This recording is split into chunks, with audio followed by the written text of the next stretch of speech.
دیکھیں صرف اجازت ہے کہ پانی لے کر آ جائیں. آپ نے مشق سکینہ کو اٹھایا اور فوج عشق کے درمیان میں گئے. جب فوج عشق کے درمیان میں گئے تو صرف آپ کے پاس نیزہ تھا اور اس نیزے کے ذریعے سے آپ نے 1450 کو پنار کیا. صرف دفاع میں آپ بڑھ رہے ہیں نہر فرات کی طرف, اور کسی پہ دم نہیں تھا کہ آپ کا جو مقابلہ کرتا ہے, کیونکہ حضرت عباس کی اس وقت صرف اور صرف جو چاہت تھی وہ مقصود کیا تھا, نہر فرات تک پہنچنا. مشق سکینہ کو اپنے گھوڑے کو ترائی میں اتارا, مشق سکینہ کو اتارا, اور مشق سکینہ کو بڑھنے کے بعد اب جب باہر آپ آئے ہیں اور اس کے بعد کہتے ہیں اتنی ضرورت تھی حضرت عباس رضی کی اپنے اس سواری کے اوپر کہ جو باعث بنی ہے کہ آپ کا دایاں بازو جو ہے وہ قلم ہوا ہے. اس وقت آپ نے فوج اشکیا کی طرف روک لیا, ٹھہر گئے, اور ٹھہرنے کے بعد اب فوج اشکیا کی طرف رک کیا, اور رک کر کے صرف 2 جملے بیان کیے. کیا فرماتے ہیں؟ ان قطعتم یمینی, اگر تم میرا دایاں ہاتھ بھی کاٹ دو, وحامی ان دین عبدا, میں ہمیشہ اپنے دین کا حامی رہوں گا اور ایک قدم بھی اس سے ہٹانے کے لیے تیار نہیں ہوں. انشاءاللہ 2 دنوں کے اندر آپ کی خدمت میں یہ جو آپ نے رجس پڑھی ہے, اس میں 2 چیزیں ہمیں نظر آتی ہیں. کس حساس موقع پر پڑھی؟ جب آپ کا ایک بازو قلم ہو چکا ہے, کہہ رہے ہیں تو میرا دوسرا بازو بھی قلم کر دو, لیکن میں ایک لحظے کے لیے ایک قدم بھی اپنا دین کی حمایت سے ہٹانے کے لیے تیار نہیں ہوں. دفاع کس کے کر رہے تھے؟ حسین ابن علی کا. یعنی کہ آپ یہ کہنا چاہ رہے تھے یہ جو حسین ہے یہ عین دین ہے, حسین دین ہے. ایک لحظے کے لیے ایک قدم بھی میں پیچھے ہٹانے کے لیے تیار نہیں ہوں. یہ دین کیا ہے؟ 2 دن انشاءاللہ آپ کی خدمت میں اس موضوع کے اوپر کہ جو موضوع خود حضرت عباس علمدار نے کربلا میں ہمیں دیا ہے, آپ بیان کر رہے ہیں کہ یہ دین کتنی اہمیت کا حامل ہے. یہ بھی تو دین تھا کہ جب رمضان المبارک میں رسول اللہ فرماتے ہیں کہ اے علی, رمضان ہی کے مہینے میں آپ کا سر شگافتہ ہوگا اور آپ کے پیچھے مبارک خون میں تر کر دی جائے گی, رنگین کر دی جائے گی. کیا سوال پوچھا تھا علی بن ابی طالب نے؟ آپ کا سوال کیا تھا؟ آپ کا سوال یہ نہیں تھا.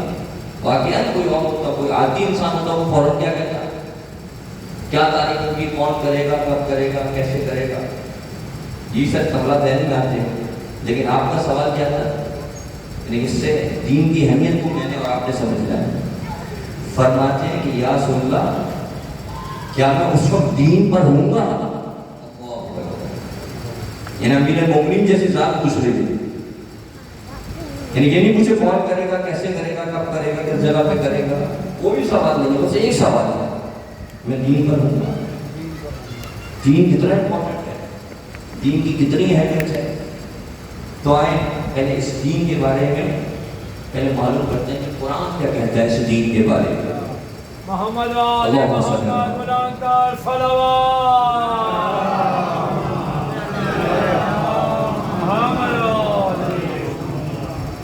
فرماتے ہیں فَرْتَبَتْ النَّاسُ عَلَيْهَا, یہ دین جو ہے یہ خداوند کریم نے لوگوں کی فطرت کے اوپر دیا. یعنی انسان کو فطرت کے ساتھ اس دنیا میں بھیجا ہے. عین فطرت ہے یہ دین. اس کے اندر ایسا نہیں کہ کوئی جھول ہو. فطرت یعنی کہ انسان کو جو بھی چیزیں اس کی ضرورت ہوتی ہے انسان کی بشر کی, وہ دنیا میں آیا خداوند کریم نے اس کے لیے بھیجا. مثال کے طور پر مسواک کرنی ہے, اس کا بھی ذکر ہے, دین بتاتا ہے کیسے کرنی ہے. بیت الخلا میں جانا ہے, کیسے جانا ہے. یعنی الغرض کوئی ایسا موضوع نہیں ہے کہ بشر کے لیے اس کی نیڈ ہو, ضرورت ہو اور دین نے نہ بتایا ہو. دین نے بتایا ہر چیز. دین کے اندر جو ہے خداوند کریم نے عین فطرت ہے. ایک ایک چیز جو انسان اپنی زندگی میں فیس کرے گا, سانس لے رہا ہے, زندہ ہے, جو فیس کرے گا دین نے بتایا. ویسے انسان کا مدد ہو سکتا ہے, انسان دین پر فطرت پر عمل چاہے نہ کرے. مثال کے طور پر قرآن کہتا ہے کہ ہم نے جس کو بھی اس دنیا میں بھیجا ہے بچے کو فطرت اس کی کیا ہے؟ مسلمان بھیجا ہے. یہ والدین ہیں, یہ ماں باپ ہیں جو کیا کر دیتے ہیں اس کو کوئی یہودی بنا دیتا ہے, کوئی نصارہ بنا دیتا ہے, کوئی ہندو بنا دیتا ہے. یعنی کہ وہ بعد میں آ کے معاشرہ والدین اس کو کچھ اور بنا دیتے ہیں. لیکن خدا نے اس کو کیا کیا ہے؟ یعنی اسلام پر اس کو جو ہے وہ تب کیا ہے. دوسرا کیا ہے؟ مستحکم ہے. یہ دین مستحکم ہے, یعنی اس کے اندر کسی قسم کا جو ہے وہ جھکاؤ نہیں ہے, بہت ہی مستحکم ہے. ذالک الدین القیم, ہر چیز اس کے اندر مستحکم ہے. جو چیز بھی خداوند کریم نے بیان کی ہے وہ بہت ہی استقامت کے ساتھ اس کے اندر بیان کر دی ہے, کسی قسم کا کوئی جھول نہیں ہے. تیسری کیا ہے اس کی تعریف؟ الیوم اکملت لکم دینکم واتممت علیکم نعمتی ورضیت لکم الاسلام دینا. اس دین کو خداوند کریم نے تمام کر دیا ہے نعمتوں سے اور اس سے راضی ہو گئے. اس دین سے راضی ہو گئے. یہ دین چاہے 2026 میں ہم زندگی گزار رہے ہیں, دین مکمل والا دین ہے. وہ دین ہے جس سے خداوند کریم راضی ہو گئے. مثال کے طور چھوٹی سی مثال دیتا چلوں, یہاں سے کسی نے جانا ہے مدینہ حضرت تک, مثال کے طور پر اس کو راستہ نہیں پتا.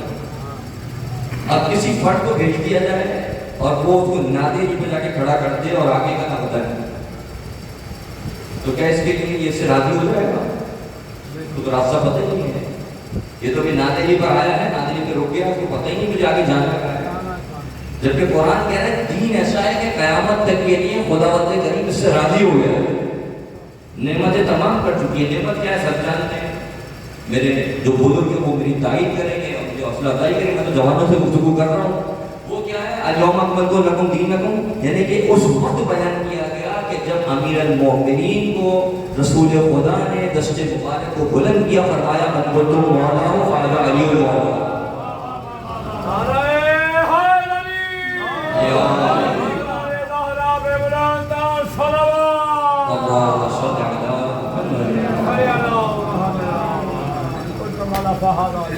یعنی کہ یہ اس وقت اب لیکن میں تو وہاں لے کے جانا ہوں. میری جو کوشش یہ ہوتی ہے کہ جو سامنے ہیں, جو بیٹھے ہیں, جو فرش اسٹینڈ پر آئے ہیں, میں ان سے بات کروں. مطلب ان سے بات کرنے والے بہت ہیں اور بہت ہی عالم فاضل ہیں جو اس وقت مختلف ٹی وی چینلز کے اوپر اور آپ کی یوٹیوب کے اوپر سوشل میڈیا پہ مل جائیں گے نا. وہ تو بڑے لیول کے اوپر بات کر رہے ہیں.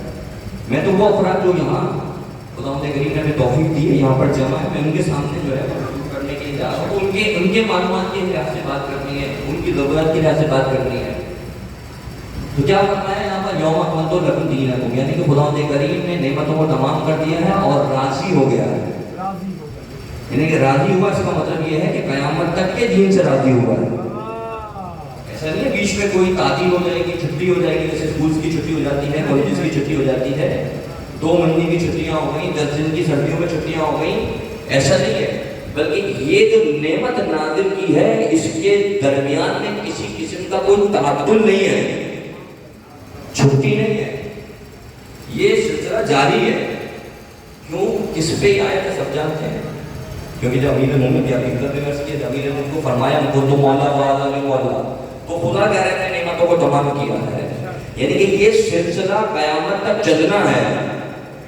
اس ولایت امامت کو, اس امامت کو حقیقت کیا ہے؟ در حقیقت یہ ہے کہ نبوت کا اختتام ہے, امامت کی شروعات ہے. امامت کی شروعات ہے, یعنی امامت یہاں سے جو شروع ہوئی ہے. اب جب امامت شروع ہوئی ہے تو اس میں اور آپ کی زندگی گزار گئے, اور ہم اس چیز کو دلیل بھی دیتے ہیں. دلیل غیروں کو دیتے ہیں. دلیل کیا ہوتی ہے؟ دلیل یہ ہوتی ہے کہ اگر رسول خدا اگر ایک دن کے لیے بھی اگر مدینے سے باہر جایا کرتے تھے, اپنے پیچھے کسی کو مقرر کرتے تھے. اچھا, اس کے پیچھے بھی بحث ہے. بہت ساروں کو جب چھوڑ کے گئے تو وہ کہتے ہیں کہ بھائی ہم نے نماز پڑھائی تھی, ہم پیچھے تھے, تو بعد میں پھر ہمارے پاس یہ خلافت کا حق ہے. حالانکہ ایک مرتبہ جنگ تبوک کے موقع پر امیر المومنین کو چھوڑ کر چلے گئے. یہاں پہ خود انسان غور کرے, یعنی کہ جتنی بھی جہاں جنگیں ہونی تھی وہ امیر المومنین کو لے گئے, اور جہاں جنگ نہیں ہونی تھی وہ امیر المومنین کو چھوڑ کر چلے گئے. جنگ تبوک کا امیر المومنین نہیں کہیں پیچھے چھوڑ کر گئے, کیونکہ وہاں جنگ ہونی نہیں تھی, وہاں جنگ نہیں ہوئی ہے. اس میں امیر المومنین خدا جانتا تھا کہ وہاں بھیجنے کی ضرورت نہیں ہے. تو لوگ یہ دلیلیں دیتے تھے کہ ہمیں چھوڑ کر گئے، ہم نے نماز پڑھائی، یہ وہ اپنی دلیل بناتے ہیں مثال کے طور پر. ہم کیا وہ دلیل پیش کرتے ہیں؟ ہم تو یہ دلیل پیش کرتے ہیں کہ بھائی رسول اکرم جیسی ذات جب اس دنیا سے جا رہی ہے، ممکن نہیں ہے کسی کو اپنے پیچھے نومینیٹ کر کے بتا کر نہ جائے. خطبہ بہت ہی مفصل خطبہ تھا. آپ نے تو وزیر قوم میں اور اس کے درمیان میں پوچھا کیا میں تمہارے نقشوں پر تم سے زیادہ اولیت نہیں رکھتا؟ تو سب نے یہی تو کہا تھا اللہ یا رسول آپ رکھتے ہیں. اور ہم پھر آگے بیان کرتے تھے. لیکن میں اپنی خدمت میں بیان کرنا چاہ رہا ہوں کہ ہم جو آگے بیان کرتے تھے پہلے ہم نے یہاں روکنا پڑے گا، دیکھنا پڑے گا یہاں جو بیان کی جا رہی ہے بات وہ کیا ہے. آپ نے فرمایا کیا میں تمہارے نسوں پر تم سے زیادہ اولیت، یعنی اولیت کا اگر ترجمہ کرنے اور سمجھانے کے لیے سرپرستی، اور اگر اس کو آسان کرتے ہیں اختیار. رسول خدا نے پوچھا کیا میرا اختیار تمہارے نسوں پر تم سے زیادہ نہیں ہے؟ کیا میں اولیت نہیں رکھتا؟ تو سب کا کیا جواب آیا تھا؟ اللہ یا رسول اللہ رکھتے ہیں. لیکن در حقیقت اس چیز کی تائید لی تھی رسول اکرم صلی اللہ علیہ وسلم نے، یعنی کہ آپ نے جو تائید لی تھی وہ کوئی آسان مرحلہ نہیں تھا. مسلمانوں نے بہت ہی آسان اس وقت مرحلہ سمجھ لیا اور کہہ دیا بھلا یا رسول اللہ، در حقیقت وہاں اختیار مانگا تھا. یعنی رسول خدا مجھ سے اختیار مانگ رہے تھے کیا میں تمہارے نفسوں پر، یعنی تمہاری آنکھوں پر، تمہارے کانوں پر، تمہاری زبان پر، تمہارے آنگوں جوارے پر، تمہارے ہاتھوں پر، تمہارے قدموں پر، کیا تم سے زیادہ اختیار نہیں رکھتا؟ لیکن یہ تو نفسوں کی بات کی جا رہی ہے، یہاں پر اختیار مانگا ہے. کیا میرا اختیار تم سے زیادہ نہیں ہے؟ کیا میں اولیت تم سے زیادہ نہیں رکھتا؟ سب نے ایک زبان ہو کر کہا بھلا یا رسول اللہ. پھر آپ نے فرمایا من کنت مولا فہذا علی مولا. یعنی اس کا مطلب یہ ہے کہ خالی اس وقت یوم غدیر والے دن میدان غدیر میں آپ نے یہ تائید نہیں مانگی ہے، بلکہ آپ نے قیامت تک کے لیے تائید مانگی ہے کہ جس کا میں مولا ہوں اس کے علی مولا ہوں.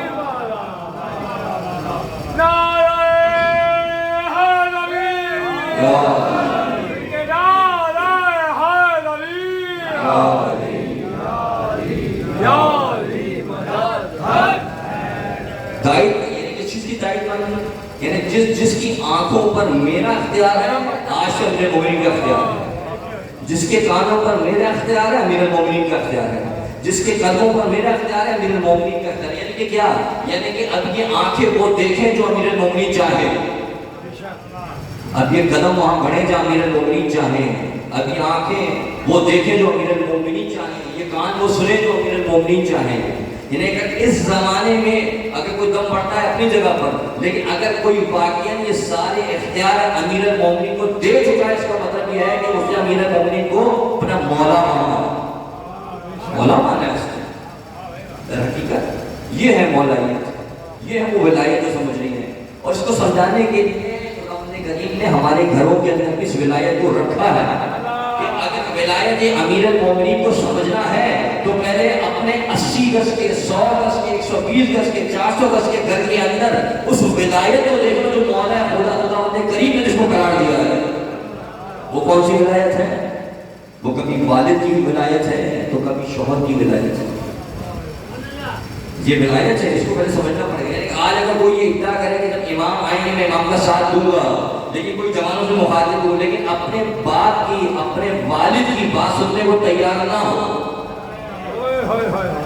میرا آپ سے سوال ہے جب امام آئیں گے امام کا ساتھ دے گا؟ یہ جو ولایت خدا نے دی ہے اس کو پریکٹس کروا رہا ہے، جہاں اس کا تولد ہے، جہاں اس کی پیدائش ہے، جس گھر میں اس کو دیا ہے، جس کوکھ میں اس کو اتارا ہے، اور وہاں اختیار دیا ہے کہ یہ تمہاری ولایت میں ہے. اگر انسان وہاں اگر اس ولایت کو نہیں سمجھ رہا اور کہہ رہا ہے میں امیر المومنین کی ولایت کو مانتا ہوں، میں بڑا مولائی ہوں، میں بڑا موالی ہوں، لیکن اپنے گھر کے اندر ولایت کو نہ سمجھنے کو تیار ہے، نہ ماننے کو تیار ہے، نہ عمل کرنے کو تیار ہے، تو یہ ولایت ہے. اس ولایت کو سمجھنا. لیکن مجھے یہاں روکنا کہ مجھے بات آپ کے اذان تک پہنچانا اور تھوڑا اور آگے لے کر گئے. تو یہ کہتے ہیں کہ باقاعدہ اناؤنس کر کے گئے اور اس ذات کو اناؤنس کر کے گئے ہیں. یہ مطرح تو پہلے سے تھے، جانتے تو لوگ پہلے سے تھے کہ بعد خدا بعد رسول اگر کوئی ہے تو امیر المومنین علی بن ابی طالب ہے.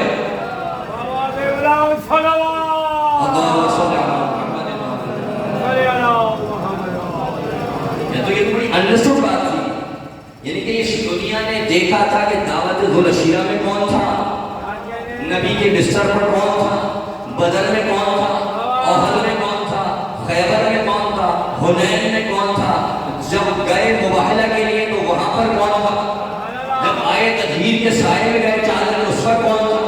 یعنی کہ دنیا جانتی تھی کہ اگر رسول پردہ فرمائیں گے تو کوئی ہے اس دین کا وارث.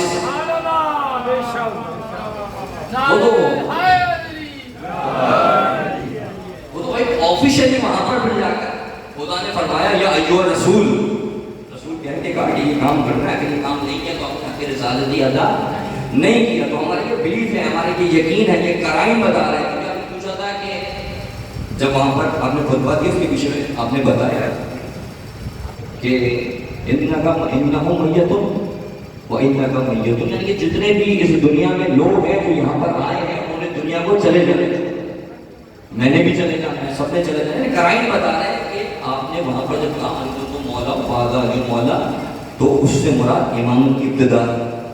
تو ہم کہتے ہیں نہیں وہ تو بیان کر کے گئے، لیکن دوسرے مقابلے فکر کہتے ہیں کہ نہیں امت پر چھوڑ کر چلے گئے.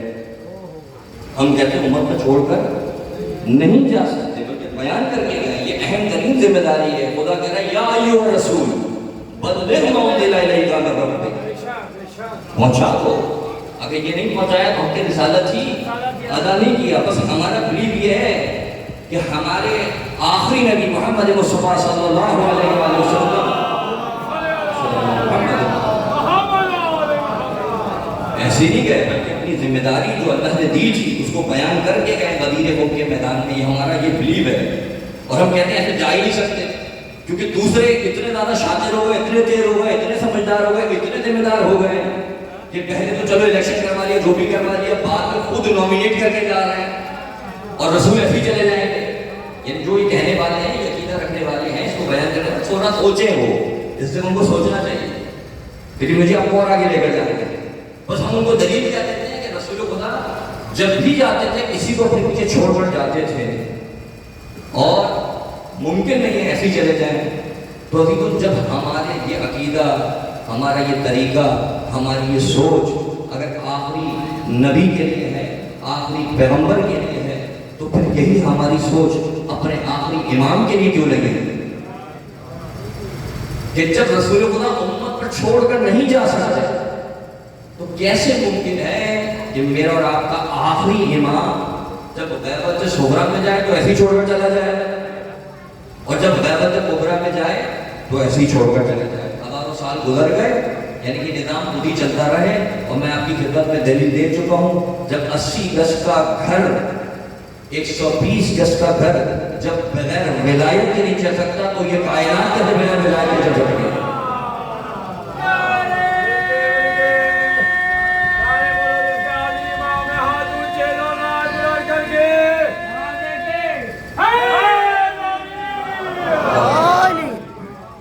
یہ میں آپ کے خدمت میں دین پیش کر رہا ہوں. دین ہے جس سے خدا کریم راضی ہوا ہے، جس پر نعمت خدا کریم نے تمام کر دی، راضی ہو گیا ہے. ایسا راضی نہیں کرتا ہے کہ بیچ میں گیپ آ گیا، دین تعطل کا شکار ہوئے نہیں. کوئی نہ کوئی طریقہ ہوگا. اس کو تھوڑا سا اور سمجھا دوں. مثال کے طور پر کیونکہ شاید کسی کا منصب، کسی کا مقام اگر اس جگہ پہ دیکھا جاتا ہے تو انسان تعجب کی طرح سے پریشان ہو جاتا ہے. یہ چیز کو روکتی ہے نہیں ہے تو سمجھنا پڑے گا. بہت چڑھنے سی مثال ہے. میرے اور آپ کے جو بھی اسکول سے گزرے ہیں، کالجز سے گزرے ہیں، بالکل اسکول والے وہاں وہ جانتے ہیں یہ، اور بالکل پرائیویٹ اسکول والے گورنمنٹ تو اللہ ہی حوالے کے اب کچھ ہونا ہے، بہتری آ رہی ہے صرف. لیکن جو پرائیویٹ اسکول والے وہ جانتے ہیں. مثال کے طور پر انگلش کا ٹیچر نہیں آیا، ابھی انگلش کا ٹیچر نہیں آیا. اب کلاس میں تو جانا ہے تو ہماری اصطلاح میں وہاں کہتے ہیں فکسچر لگا دیا. وہاں اس کے بدلے کوئی اور ٹیچر بھیجنا ہے. مثال کے سندھی کا ٹیچر بھیجنا ہے اور اس کو تو انگلش نہیں آتی ہے. اچھا سندھی کا پیریڈ شاید وہ پہلے لے چکی یا لے چکا ہے، فیمیل لے چکی ہے. اب اس نے کیا کرنا ہے، اس نے وہاں پر جا کے پڑھانا تو نہیں، ایکٹیویٹیز کروانی ہے. ان بچوں کو انگیج کرتے رکھنا ہے کیونکہ ان کی تعداد ہے 34-35. پتہ نہیں کیا مال آپ نے دیکھا نہیں دیکھا، آپ جا کر دیکھیں کیا حال ہوتا ہے. ذرا بچوں کو 34 بچوں کو ذرا ایک کلاس میں چھوڑ کر دیجیے، بہت مشکل ہوتا ہے. مزہ پڑا ہے. پتہ ہے کہ بلیک بورڈ میں کچھ نہیں ہے، ڈسٹر آیا پتہ چلا شیشہ ٹوٹ گیا، مسائل پیدا ہو جاتے ہیں، بڑے ٹینشن ہوتے ہیں، بڑے مسائل ہوتے ہیں. تو کسی کو وہاں پر چھوڑا جاتا ہے تو ایک ٹیچر کو بھیج دیا نہیں تو کوئی ٹیچر والی ہے کم سے کم جا کے اچھا کنٹرول کر سکتا ہے مثال کے طور پر کوئی ٹیچر بھی اویلیبل نہیں ہے اب کیا کرتے ہیں کہتے ہیں کم سے کم اسی کلاس میں سے کوئی مونیٹر ہے اس کو سلیکٹ کر لیں اور کہتے ہیں تم یہاں دیکھو اگر کنٹرول کر لیا تو کنٹرول کر لیا اگر کنٹرول نہ بھی کر سکے اور جب ہم آئیں گے تو بتا دینا کون زیادہ شرارت کر رہا تھا اس سے بھی تھوڑا کنٹرول آ جائے گا یعنی کہ وہ ٹیچر تو نہیں ہے موجود یا تو کوئی اور سبجیکٹ کا ٹیچر کو بھی بھیج دیا کبھی اسی جگہ پر انہیں بچوں میں سے کوئی بھیج دیا اصل مقصد کیا ہے کہ کم سے کم وہ نظام چلتا رہے اس نظام کو چلانا ہے دور پڑے مل آگے آگے دیکھو تھوڑا تھوڑا آپ لوگ کوشش کیا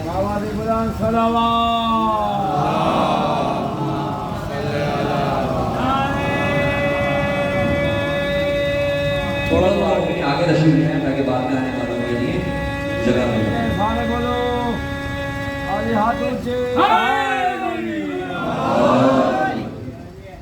اصل کیا ہے وہ نظام چل رہا ہے یعنی کہ ایک چھوٹا سا اسکول 120 گز کے اوپر بنا دیا 200 گز پر بنا دیا 400 گز پر بنا دیا اسکول تو اسکول ہی ہے نا کتنے بچوں کے وہاں یعنی اس کو بھی چلانے کے لیے کوئی نہ کوئی ہے جو وہاں نظارت کرتا رہے اور عقل کہتی ہے بھیجا جاتا ہے ایسا ہو رہا ہے تو عزیزوں جب اس کائنات میں میرا اور آپ کا دیکھیں دو چیزیں ہیں امام حاضر ہے لیکن ظاہر نہیں ہے یہ اپنے ذہن میں رکھے بات امام حاضر ہے ظاہر نہیں ہے یعنی یہ اور میرے آپ کے جو ہے وہ گناہوں کا پردہ ہے کہ ہم امام کو نہیں دیکھ پا رہے کیونکہ امام ہمیں دیکھ رہے ہیں امام ہمیں دیکھ رہے ہیں ہم امام کو نہیں پہچان پا رہے ہیں لیکن امام اس نظام کو چلا رہے ہیں یہ نظام چل رہا ہے اور اس نظام جو چل رہا ہے اس نظام کو شاید مجھ میں اتنی معرفت نہیں ہے کہ میں پہچان سکوں لیکن دشمن کو پتا ہے کہ اس نظام سے کون ٹکرا رہا ہے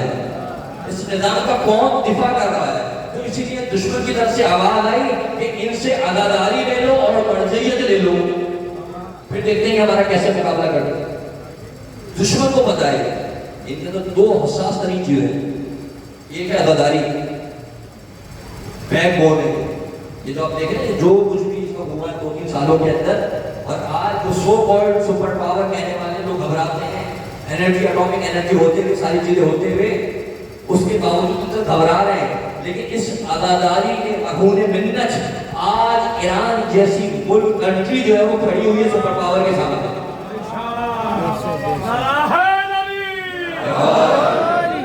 یہ ایسے نہیں ہے یہ عزاداری ہے کبھی کوئی سمجھے کوئی اور وجہ نہیں کوئی اور وجہ نہیں ہے یہ عزاداری یعنی کہ یہ جو بہادری یہ جو دلیری یہ جو دین کی مقامنت اور اس دین کے لیے دفاع کرنے کا جو عنصر پایا جاتا ہے وہ کربلا سے لیا ہے یہ کربلا سے لیا گیا جو موت کا ڈری نہیں ہے موت کا خوف ہی نہیں ہے یہی تو ہوتا مار دیا جائے گا دنیا سے تمہیں سے نکال دیا جائے گا دنیا تم سے لے لی جائے گی یہی تو خوف ہوتا ہے لیکن جو کربلا کا ماننے والا ہو ان تمام خوفوں کو وہ پیچھے چھوڑ دیتا ہے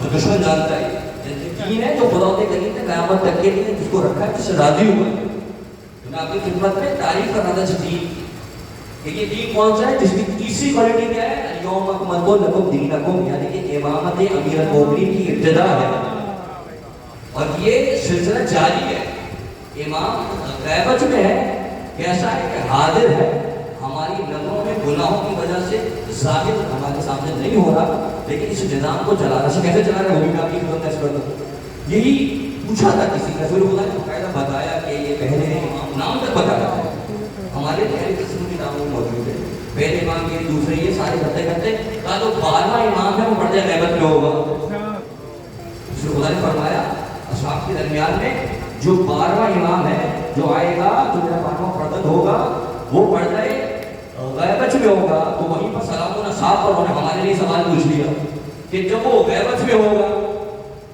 غیبت کیا ہے غیبت کی مثال کے طور پر غیبت رکھتی تھی غائب ہے وہ مثال کے طور پر آج نہیں آیا میں اکثر یہ مثال دیا کرتا ہوں کیونکہ وہ اہم ترین ہے آج ہم نے اس دین کو عمل کرنا ہے تو ہمیں اس کو سمجھنا ضروری ہے مثال کے طور پر کسی جگہ پر پیشے امام نہیں آیا آپ نے دیکھا جماعت کھڑی ہوئی ہے پہلی سب دوسری سب تیسری سب چوتھی سب ہے آپ نے کہا دیکھو تو کون پڑھا رہا ہے، دیکھا وہاں پر مصلی پر کوئی بھی نہیں ہے. آن لائن تو نماز ابھی نہیں آئی ہے، یہ بھی آن لائن کوئی پڑھا رہا ہے نماز نہیں ہے. یعنی کہ وہاں پر کوئی موجود نہیں جو نماز پڑھانے والا ہے، اور سب وہاں پر سب بنائے ہوئے کھڑے ہیں، سب باندھے ہوئے سب کھڑے ہیں اپنی جگہ پر. آپ کہیں گے یہ کیسے نماز ہو سکتی ہے؟ دوسری چیز آپ کی اندر کر دیتا ہوں. لیکن وہاں پر مولانا صاحب نے کسی مدرسے سے ابھی بالکل مبتدی کسی طالب علم کو بھیج دیا جس کی طرح صحیح تھی، اور مسائل بھی نماز کے وہ جانتا تھا، کیونکہ جو واجبی ہیں چیزیں وہ سمجھتا ہے. روزانہ کے جو مسائل ہیں روزانہ کے مسائل کو جاننا واجب ہے. تو وہ آ کے وہ کھڑے ہو گئے، قرآن ان کی اچھی تھی اور مدرسے کے طالب علم تھے ابھی مبتدی، وہ آ کے وہاں پر کھڑے ہو گئے. انیشلی ان کا جو دور تھا ان کو لیکن بھیج دیا کہ میں نہیں آ سکتا، میں بیمار ہوں، فلاں مجھے جو ہے وہ مسائل ہیں، آپ جا کے نماز پڑھ لیں. تو دو میں نے اپنی خدمت میں عرض کی، ایک وہ جماعت ہے جس میں مصلی پر کوئی ہے ہی نہیں، اور ایک وہ جماعت ہے کہ جس کے اندر مصلی پر ہے تو لیکن ایک مبتدی کھڑا ہوا ہے. تو آپ سے میرا سوال ہے بتائیں کون سی جماعت ہوگی اور کون سی نہیں ہوگی؟ جواب آپ کا یہ ہے کہ جہاں مبتدی ہے جس کے اندر صحیح عدالت مانگی جاتی ہے وہ ساری چیزیں موجود ہیں. کل انشاءاللہ بڑا عالم بھی بن جائے گا، بچہ بھی مبتدی بھیجا ہے، چھانٹ کر منتخب کر کے بھیجا ہے. تو یہ جو نماز ہے یہ ہوگی جو جماعت کے ساتھ ہو سکتی ہے. آن لائن والی کوئی نماز نہیں آئی ہے. تو اسی طرح سے امام جب پڑھ رہے ہیں غیبت میں، آپ نے فرمایا کہ جو میرا بارگاہ ہوگا وہ غیبت میں چلا جائے گا. تو پوچھنے والوں نے پوچھا سلامت اصحاب کے اوپر کہ یا رسول اللہ پھر لوگ کیسے حالیے پر حق سے ہدایت لیں گے؟ آپ نے فرمایا کہ جس طرح سے یہ دنیا بادلوں کے پیچھے چھپے ہوئے سورج سے ضیائی لیتی ہے، جیسے وہاں سے ضیائی بستا ہے سورج، اسی طرح سے امام پردے میں جا کر ہدایت دیتا رہے گا. عزیزوں اگر ہم نے اس زندگی میں اس بادلوں کو پہچان لیا جن بادلوں کے پیچھے میرا اور آپ کا مولا موجود ہے، تو یقین جانیں جس طرح سے آج صرف ایک مملکت ایران کھڑا ہوا ہے، سارے ملک کے اندر جتنے بھی تشیع ہیں یہ ایک پیش پر کھڑے ہوں گے تو کوئی ان کا مقابلہ نہیں کر سکتا. نعرے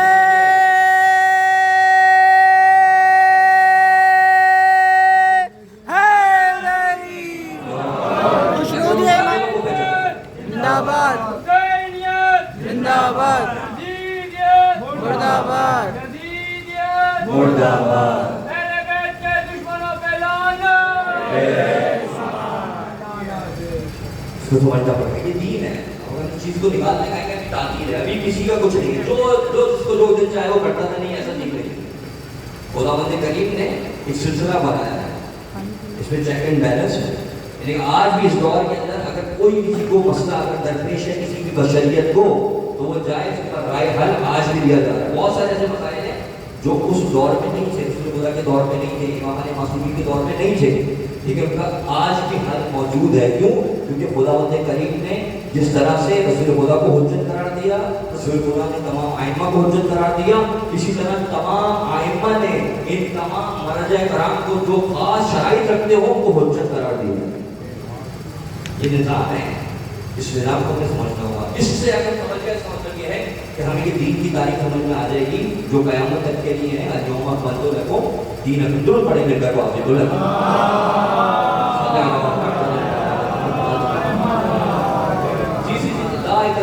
چوتھی چیز زبر نہیں ہے. کسی کو تمہیں جو ہے پکڑ کے لے کے آنا ہے، زبردستی لے کر آنا ہے. کسی کو کوئی زبردستی نہیں ہے کہ اس دین کے اندر جو ہے وہ کسی کو داخل کرنے کی جو ہے وہ پھر زبر کیا جائے. خدا کو پسند نہیں ہے. بلکہ اسی لیے آپ دیکھیں کہ جنگ کا میدان تھا اور جنگ جمل کی، جنگ جمل کے اندر جیسی جنگ کرنے لگے تو وہاں پر ایک جوان کھڑا ہو گیا اور آ کے کہتا ہے کہ یا امیر المومنین مجھے سمجھ میں نہیں آ رہا. ابھی کیا سمجھ میں نہیں آ رہا؟ تو مجھے یہ سمجھ میں نہیں آ رہا کہ حق کس جانے کے. آپ بھی قرآن پڑھنے والے ہیں، وہاں بھی نظر آ رہے ہیں قرآن پڑھنے والے، آپ بھی نماز پڑھنے والے ہیں، وہاں بھی نماز پڑھنے والے نظر آ رہے ہیں. یہاں پر آپ بھی روزے دار نظر آ رہے ہیں، وہاں بھی روزے رکھنے والے نظر آ رہے ہیں. آپ بھی رسول خدا کے چچا بھائی ہیں، وہاں بھی قبیلہ بھائی نظر آ رہے ہیں، اور اس کے علاوہ اور جب بھی نظر آ رہے ہیں رشتہ دار اور بھی سائڈ نظر آ رہے ہیں. تو مجھے سمجھ میں نہیں آ رہا کہ ہم کس طرف ہے. امام نے وہاں پر یہ نہیں کہا کہ یہیں پر کھڑے ہو جاؤ، اسی جگہ پر رہو، ہمارے ساتھ رہو، تمہیں باتیں سمجھائیں گے، تمہیں جانے کی اجازت نہیں ہے. بلکہ امام نے فرمایا تم یہاں سے چلے جاؤ، پہلے جا کر یہ معلوم کرو، تشخیص دو کہ حق کس جانب ہے. پہلے حق کو متلاشی کرو، پہلے حق کو دیکھو پرکھو، اس کے بعد ہم تمہیں بتائیں گے. یہ ہے دلیل. اس کے بعد خدا کریم نے فرمایا کہ فی الدین من حرج، کسی بھی اس کے اندر جو ہے وہ یہ جو دین ہے یہ بہت ہی آسان ہے. من حرج، کسی قسم کے اندر کوئی حرج خدا کریم نے نہیں. شاید کسی زبان کے ذہن میں بات آتا ہے صبح اٹھو فجر کی نماز پڑھو اتنا مشکل بنا تھا. یہ کیوں مشکل لگ رہی ہے عبادت؟ اس لیے مشکل لگ رہی ہے، اس سے زیادہ مشکل چیز ہے یہ جو خود آپ اس کو دیکھیں. کھانا پینا آسان نہیں ہے کیونکہ یوز ہو چکے ہیں، بچپن سے کھاتے چلے آ رہے ہیں، آسان لگ رہا ہے.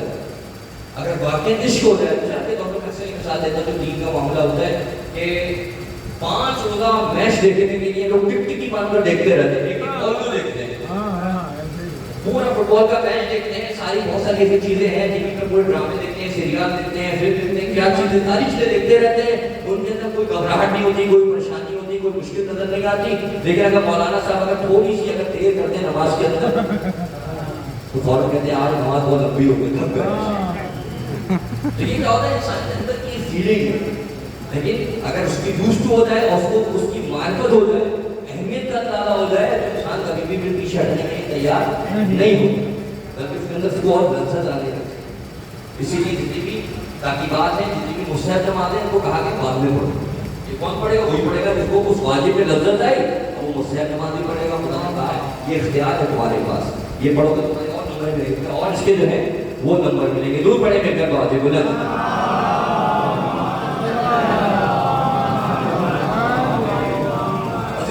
بہت ہی مختصر کوشش کی آپ کی خدمت میں دین کی تعریف. یعنی پہلے تو پتہ ہونے کہ دین کیا ہے. یہ دین کہ جس کی 5 کوالٹی صفات میں نے آپ کی خدمت میں عرض کیا ہے.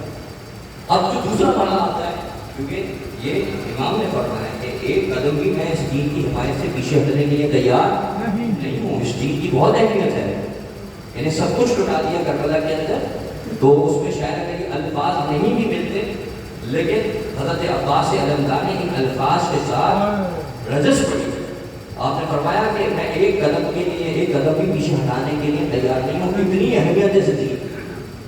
تو جہاں اس دین کی اتنی اہمیت ہے، آپ کی تعریف کی وہی پر تو ایک چیز آتی ہے وہ کیا ہے؟ دین کو خطرات بھی تو رہا ہے.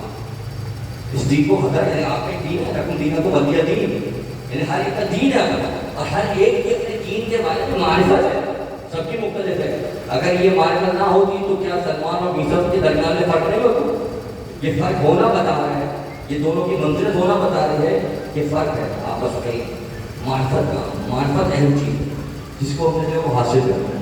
اب اس کے کیا خطرات بھی خطرات ہیں. ہر کسی کو اپنے دین کے خطرات ہیں. ہر کسی نے اپنے دین کو، یعنی اس لیے کہتے ہیں کہ یا اللہ یا رحمان یا رحیم یا مقرب القلوب ثبت قلبی علی دینک، یعنی کہ اس دین کی پروردگارہ ثابت قدم فرما. عاقبت بخیر، آگے پہلے فرماتے تھے سب سے بہترین دعا عاقبت بخیر کی دعا ہے. اس دین پر انسان قائم رہے اور اس دین پر اس کو موت آئے. میں سے یہ کہا کرتا ہوں کہ کسی کام کا شروع کرنا، اچھا شروع کرنا کمال نہیں ہے، بلکہ اس کو پائے تکمیل تک اچھی طرح پہنچانا یہ کمال ہے. بہت ساروں کی شروعات بہت اچھی ہے، شروعات بہت اچھی ہے. خود یہی شبر، یہ تو صفین میں مولا کے ساتھ ہے. شروعات تو اچھی ہے لیکن کربلا میں کہاں ہے؟ خود جناب زبیر شروعات تو بہت اچھی ہے، امضا ہے جناب سیدہ کے کفن پر، لیکن اس کے بعد پھر کہاں ہے؟ بہت سخت ہے. یہ تو بہت توفیق چاہیے قرآن کریم اس کے اوپر اپنا لطف کر دے کہ جناب ہور دے کہ وہ ہے جو آخری موومنٹ کے اندر داخل ہو گئے. ورنہ یہ آسان نہیں ہے. یہ مرحلہ یہ بہت سارے ایسے افراد ہیں خود قرآن کے اندر بہت سارے ایسے نام ہیں کہ جو لیے جاتے ہیں کہ جن کی شروعات بہت اچھی تھی، بڑے عبادت گزار، بڑے دیندار، بہت سمجھدار، فقیہ، آخری میں جو ان کا رزلٹ آیا وہ آخری کیا ہوا؟ آپ بہت خیر خطرات ہے. صدیقوں کے ساتھ دور چھوٹی سی آپ کی تو ایک صحابی آتا ہے چھٹے امام کی خدمت درود پڑھنے میں بولا صلی اللہ علیہ وسلم، اور آگے کہتا ہے کہ یا رسول اللہ میں اس وقت جو ہوں اس سفر پر جانا ہے مجھے. وہ شروع آ گیا. میں چاہتا ہوں دلیل کے طور پر آپ کی خدمت کروں تاکہ ہمارا ایمان بھی تازہ ہو اور اپنی دین کی فکر کریں. آگے کہتا ہے کہ مجھے جانا ہے. 2 روایتیں استخارے کی ہے اور ایک یہ ہے کہ مشورہ لینے کے لیے ہے. تو مولانا نے فرمایا کہ تمہارا وہاں جانا بہتر نہیں ہے، تم نہ جاؤ. تم وہاں جاؤ گے تمہارا نقصان ہوگا. کہتا نہیں، مجھے تو بتایا تاجر بہت سارے ہیں کہ وہاں پر کھانا جس کی بڑی مانگ ہے میں وہاں جاؤں گا، اس کو سیل آؤٹ کروں گا، اس کو بیچوں گا، مجھے بہت فائدہ ملے گا، تو آپ مجھے جانے کی اجازت دے دیں۔ کہا اجازت تو تمہیں ہے، لیکن مسائل یہ ہے کہ تمہارا نقصان ہوگا۔ اچھا یہ امام تو جانتا تھا کہ میرے امام جو ہیں، لیکن لوگوں کے پریشر میں لوگوں نے کہا کہ کیا بات کرو، ہم تو دیکھ کر آئے ہیں، جو چیز تمہارے پاس موجود ہے اس کی تو بڑی مانگ ہے وہاں پر۔ تو اس نے چلو ٹھیک ہے چلے جاتے ہیں، جا کر دیکھ لیتے ہیں۔ یہ وہاں پر گیا اور واقعہ جیسا اور تاجروں نے بتایا کہ اس کو بڑا فائدہ ہوا۔ جب اس کو بہت فائدہ ہوا وہاں پر، تو فائدے کے ساتھ ایک اور جو مسئلہ ہو کیا ہوا، اب یہ امام کی امامت کے بارے میں اس کا ذہن مشوش ہو گیا کہ بھائی یہ تو امام ہوتے ہوئے اگر ان سے غلطی ہو جائے تو یہ تو میرے امام نہیں، امام تو کہہ رہے تھے میرا نقصان ہوگا، میرا تو فائدہ ہو رہا ہے۔ تو یہ کیونکہ جو بھی تھا دین کا درد اس کو تھا، یہ ابھی پہنچا، کبھی انسان ظاہری طور پر نہیں سمجھ پاتا۔ یہ وہاں پر آیا، امام کی خدمت میں آیا اور آگے کہتے ہیں امام ایک مسئلہ ہے، کیا مسئلہ ہے؟ کہا آپ نے تو مجھے منع کیا تھا لیکن میں چلا گیا۔ اچھا پھر کیا ہوا؟ کہا آپ نے کہا تھا وہاں جاؤ گے تو بہت نقصان ہوگا، لیکن میرا تو بہت فائدہ ہوگا، میرا تو بہت فائدہ ہوا۔ آپ کہہ رہے تھے میرا نقصان ہونا ہے، میں کیا وہاں پر فائدہ ہے؟ امام نے کہا نہیں، تم سمجھے نہیں، تمہارا نقصان ہی ہوا۔ یہ بتانے لگا مولا اتنا فائدہ ہوا، اتنی میری چیزیں بک گئی، اور یہ ہو گیا وہ ہو گیا، ساری چیزیں ہیں، اب تو میں یہاں پر آ کے مزید کاروبار کروں گا، وہیں جاؤں گا، ساری چیزیں کہہ رہے ہیں۔ مولا نے فرمایا نہیں، تمہارا بہت نقصان ہوا ہے۔ مولا کیا نقصان ہوا مجھے بتائیں تو۔ کہاں جب تم وہاں پر جاتے تھے اور تھک جایا کرتے تھے، چیزوں کو اجناس کو بیچنے کے لیے جاتے تھے، رات کو دیر سے واپس آتے تھے، صبح فجر میں تمہاری آنکھ نہیں کھلتی تھی۔ فجر کی نماز اب تو عادت ہو چکی ہے، تاکہ مسجد میں دیکھیں نا 10 رکعت پڑھ رہے ہوتے ہیں، اب 10 رکعت ہو گئی ہے ظہر اثر، 2 پڑھ لیتے ہیں مولانا کی طرف، 2 جلدی پڑھ لیتے ہیں، اس کے بعد 2 اپنی حرکت سے فرادہ پڑھ لیتے ہیں، پریکٹس میں آ چکے، یوز ہو چکے سے۔ مولانا فرمایا تو تھک جایا کرتے تھے، رات کو دیر سے سوتے تھے، صبح تمہاری فجر میں آنکھ نہیں کھلتی تھی، تم تو نماز شب پڑھنے والے تھے، وہاں تمہاری فجر پیدا ہو جاتی تھی۔ ان کو کبھی سمجھنا پڑے گا، ان کو خطرات آ رہے ہیں، اور ایسا ایسا ہوتا ہے شیطان کی طرف گھسیٹتا ہے، ایسا ایسا نماز شب گئی، پھر اس کے بعد اللہ کی بات گئی، اس کے بعد پھر نماز فجر کے اکثر ہی کہا کرتا ہوں بہت ایک عزادار کو، کیونکہ وہ ایام ہے، یہ وہ ایام ہے کہ جہاں اپنے مختلف جگہوں پر تابوت برآمد ہوا ہے سید الساجدین کا۔ سید الساجدین نے کہ عزادار کون ہے؟ وہ عزادار ہو نہیں سکتا کہ جو خدا سے مناجات نہ رکھتا ہو، وہ عزادار ہو نہیں سکتا کہ جو سجدہ و سجود میں نہ ہوتا ہو، جو نماز نہ پڑھتا ہو، ممکن نہیں ہے وہ اپنے آپ کو کہنا عزادار ہو۔ یعنی کہ ہر چیز کی پوزیشن ہوا کرتی ہے، ایک مرتبہ ہوا کرتا ہے، ایک مقام ہوا کرتا ہے، ایک معراج ہوا کرتی ہے۔ عزادار کی معراج سید الساجدین، خدا نہ خاصہ 2 بجے پہلے کوئی مسئلہ نہیں ہے، یہ تو سید الساجدین نے 35 سال کوئی لمحہ ایسا نہیں تھا جب آپ نے گریا نہ کیا ہو۔ اس دین کی فکر کرنی، اس دین کو سمجھنا ہے۔ اگر خدا نہ خاصہ 2:30 3 بجے آپ کریں، پوری رات کریں، لیکن اگر خدا نہ خاصہ اگر آپ فجر کی نماز میں آپ جا کر دیکھیں بڑا افسوس ہوتا ہے، مسجدیں خالی ہیں۔ میں نہیں کہہ رہا مطلب آپ بھی جانتے ہوں معذرت کے ساتھ، جو بھی جانتے ہیں وہ اس چیز کو تائید کریں۔ مساجد کی اس وقت کیا کنڈیشن ہے، کیا حالت ہے فجر میں بالخصوص، یعنی کہ ابھی اسی مسجد کے آگے مثال کے طور پر میں جہاں کی باتیں کر رہا ہوں وہاں کی جو میں نے دیکھا ہے 1000-1500 بندہ وہاں پر موجود ہے، کب 3:30 پونے 4 بجے تک، اور پورے پون گھنٹے کے بعد جہاں پر ہمارے بھی ایسی ہوتا ہے وہاں پر کہ خواتین بھی آتی ہیں، ان کے لیے اتصال چاہیے، پیچھے پڑتا ہے اتصال چاہیے، اتصال کرنے والا کوئی نہیں ہے، سب پوری نہیں ہو رہی، اور تھوڑی دیر پہلے تک وہاں پر 1000-1500 بندہ موجود تھا، سبھی سنت آ رہے تھے دور سے۔ میں نے اسی لیے کہا، میں نے اس کے اپنا ڈر کا میں نے بیان کیا، میں نے کہا بھائی آپ مسجد آئیں، میں نے ہم نماز تو پڑھتے ہیں، میں نے کہا صحیح کہہ رہے ہیں، لیکن نہ قرآن کہہ رہے ہیں نماز پڑھو، نہ امیر المومنین نے کہا تھا کہ نماز پڑھو۔ قرآن کہہ رہا ہے اواقب الصلاۃ، نماز کو قائم کرو، اور امیر المومنین نے فرمایا واللہ واللہ، دیکھو مسجدوں کو خالی نہ چھوڑو، آپ کا وصیت نامہ، دیکھو مسجد کو خالی نہ چھوڑو۔ امیر المومنین فرمایا مسجد کو خالی، نماز تو وہ پڑھے گا جو عزادار ہے، جو سینے پر ہاتھ مارتا ہے، لیکن جو ہمیں حکم ملا ہے وہ کیا ملا ہے؟ نماز کو قائم کرنے کا۔ جو ہمیں حکم ملا ہے وہ کیا ملا ہے؟ مسجدوں کو آباد کرنے کا۔ یہ تو امیر المومنین کی وصیت ہے۔ اس نماز یعنی دین کو جو خطرات ہیں، جہاں دین کی میں نے آپ کی خدمت تعریف کو بیان کیا، وہیں ایک خطرہ وقت کافی گزر گیا، آپ کی انشاءاللہ کل آرائی مزید بیان کروں گا۔ دین کو خطرات لاحق ہیں، ہمیں اس خطرے کو سمجھنا ہے. ایسا نہ ہو ظاہری طور پر تو جاتا ہے یہی شیطان کے پاس بچوں کو سمجھانے کے لیے. شیطان کے پاس یہ صلاحیت ہے مثال کے طور پہ ایک ٹی سے دوسرے ٹی تک جانے کے لیے 1.5 منٹ 2 منٹ درکار ہوتے ہیں. میرے فٹ بال میں یہاں سے اور سے ملاتے ہیں دیر تاکہ بچے پہچان جائیں. یہاں سے وہاں تک جانے میں 1.5 سے 2 منٹ درکار ہوتے ہیں. لیکن شیطان کے پاس یہ صلاحیت ہے کہ وہ آخری سانس تک بہکا سکتا ہے. پتہ نہیں چلے گا آپ کو پتہ ہے کہ جو وزیر الدین بہت اہمیت کا ہے. حضرت عباس کا دایاں بازو قلم ہوا دوسرا بازو بھی قلم کر دو لیکن میں ایک قدم بھی دین کی حمایت میں پیچھے ہٹانے کے لیے تیار نہیں ہوں. بس دل یہ کرتا ہے کہ جوان بھی بیٹھے میں اس ہستی کا ذکر کیا جائے کہ جس نے ہمیں یہ سمجھا دیا کہ ہم کیا کرتے ہیں, ہم کسے کہتے ہیں. جب پوچھا جب دیکھا کہ آپ زلجنا پر ہیں سوار ہیں اور آپ کی آنکھیں بند ہوئی اور آپ کو تھوڑی سی نیند آ گئی اور نیند سے کب بیدار ہوئے اور فرماتے ہیں انا للہ و انا الیہ راجعون. فوراً جناب علی اکبر نے سنا دوڑے ہوئے آئے اور کہا بابا جی آپ کیوں پڑھا, اس کے پڑھنے کی وجہ کیا ہے. فرمایا جب ہمارا کاروان آگے بڑھ رہا ہے تو منادی نے ندا دی یہ کاروان موت کی طرف بڑھ رہا ہے.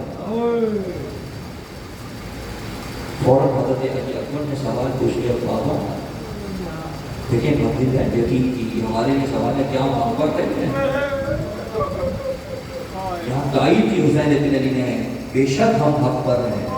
تو جناب علی اکبر کیا فرماتے ہیں اس دین کے لیے فرماتے ہیں کہ پھر کوئی اس سے فرق نہیں پڑتا کہ ہم موت پر جا پڑے یا موت ہم پر آ پڑے. بہت سخت ہوتا ہے فرمائے خدا نے کریم کسی جوان کا لاشا نہ اٹھوائے بہت سخت ہوتا ہے. اگر یہ سخت نہ ہوتا تو جناب ہور کے فرزند کے لیے حسین ابن علی ہور سے پہلے موجود نہ ہوتے.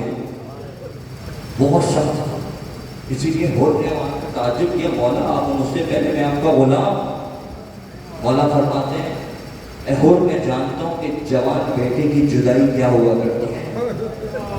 بہت سخت تھا حضرت امام حسین کے لیے جناب علی اکبر کو رخصت کرنا, کیونکہ آپ خود فرماتے ہیں کہ جب میرا دل کرتا تھا نا کہ میں اپنے نانا رسول کے چہرے کی زیارت کروں تو میں علی اکبر کو دیکھا کرتا تھا.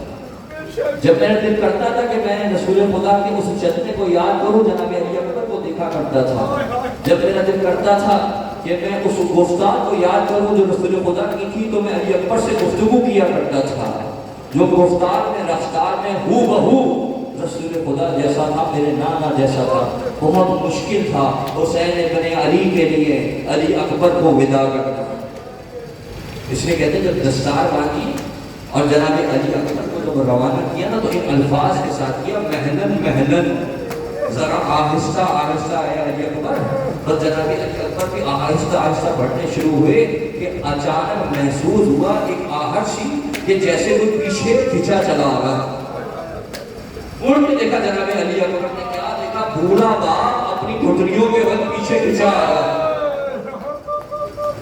مجھے نہیں پتا وہ کیفیت کیا ہوگی, در کرنا پڑتا ہے. جناب علی اکبر فوراً اپنی سواری سے اترے, دوڑتے ہوئے آئے, امام حسین کو اٹھایا اور سوال پوچھا بابا ابھی تو آپ سے اجازت لے کر گیا تھا, ابھی تو آپ سے اجازت کی تھی, ابھی تو آپ سے اجازت طلب کی تھی. میرے مولا فرماتے ہیں علی اکبر تمہیں کیا معلوم جوان بیٹے کی جدائی کیا ہوا کرتی.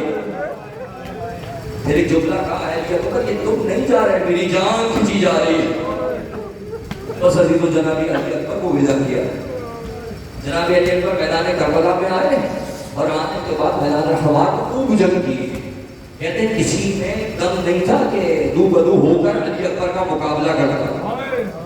اب جب کافیوں کا جب فاصلے جہنم کیا فتنار کیا, یہاں حسین ابن علی کے ٹیلے پر ہے اپنے جوان بیٹے کی جنگ دیکھ رہے اور جب بھی وہ وار کرتے تھے وہاں سے کہتے تھے کہ وہاں سے آواز آتی تھی بلند ہوتی تھی مرحبا مرحبا. یہاں کے ایک موقع ایسا ہے جناب علی اکبر کو واپس آتے دیکھا. وہ حسین ابن علی نے ٹیلے سے اترنا شروع کیا, وہ جوان بیٹا قریب آیا اور آ کر سوال کیا ہے کہ اکبر واپس کیوں آ گئے؟ فرمایا بابا اگر ایک بوند پانی کی سبیل ہو جائے، ایک بوند پانی کی سبیل ہو جائے، میں اس جنگ کا نقشہ تبدیل کر دوں گا۔ بس عزیزوں میرے مولا نے آسمان پر وہ کیا ہوگا اور یقیناً یہ سوچا ہوگا نا کہ جو حوض کوثر کا مالک ہے وہ ایک بوند پانی کا محتاج ہے۔ کہ پر جانتے پانی تو نہیں ہے مگر میری زبان ہے حجت تمام کرو۔ جناب علی اکبر نے بیٹے نے اپنی سوچ کی زبان کو دہانے علی اکبر میں ڈالنا چاہا۔ عزیزوں کا تصور کریں یہاں حسین ابن علی نے اپنی آنکھوں کو بند کر لیا، جناب علی اکبر کی زبان کے منتظر ہیں کہ یہ دہان میں داخل کی جائے گی۔ جب کچھ وقت گزر گیا نا تو آنکھیں کھول کر دیکھا، کیا دیکھا؟ ارے علی اکبر کے آنکھوں سے آنسو رواں ہے۔ کہا اے بیٹا، ارے اپنی زبان کو میری دہان میں کیوں نہیں ڈالا؟ کہا بابا آپ کی زبان تو مجھ سے بھی زیادہ خشک ہے، آپ کی زبان تو مجھ سے بھی زیادہ خشک ہے۔ ہاں وہ ایک مرتبہ دوبارہ جناب علی اکبر میدان کربلا میں آئے، وہ حسین ابن علی اسی میلے پر دوبارہ گئے، اپنے جوان بیٹے کی جنگ دیکھی۔ وہ فوج اشکیا جانتی تھی کہ دو بدو مقابلہ آسان نہیں ہے، بس سب نے چاروں طرف سے حملہ کیا۔ ایک شکی نے ایک ایسا نیزہ مارا، صرف نیزہ نہیں مارا بلکہ اس نے دوسرا بار کیا کیا؟ اس نیزے کی علی کو سینے علی اکبر میں توڑ دیا۔ بس اس نیزے کی علی کا ٹوٹنا تھا۔ جناب علی اکبر زیر سے زمین پر آئے ہیں اور یہ پکارتے ہوئے آتے ہیں بابا ادرکنی، ارے میری مدد کو آئیے۔ یہاں بوڑھا باپ یہ کہتا آگے بڑھا، اے میرے نور چشم، ارے میری آنکھوں کی بینائی، تمہارے جانے سے میری بینائی چلی گئی۔ اے علی اکبر تم کس سمت میں ہو؟ ذرا مجھے آواز دو، میں تمہاری طرف بڑھوں گا۔ وہاں بیٹے نے کہا بابا، وہاں بوڑھا باپ اپنے جوان بیٹے کی طرف بڑھا۔ ارے میدان کربلا میں آیا، آ کر کیا دیکھتا ہے؟ جوان بیٹا اپنی ایڑیوں کو زمین کربلا میں رگڑ رہا ہے۔ کہا اے بیٹا علی اکبر ہم آ گئے، اے علی اکبر ہم تمہیں خیمے میں لے جاتے ہیں۔ دیکھا اٹھانا چاہا، جوان بیٹا ہے، ارے اٹھتا نہیں ہے۔ کہا اے بیٹا تمہارا باپ بوڑھا ہو گیا ہے، ذرا سہارا دو۔ کیا دیکھتے ہیں کہ دایاں ہاتھ سینے پہ رکھا ہوا ہے۔ بس کہا اے علی اکبر ذرا سہارا دو۔ اب جو سینے پہ سے ہاتھ ہٹایا، کیا دیکھا؟ نیزے کی علی ہے۔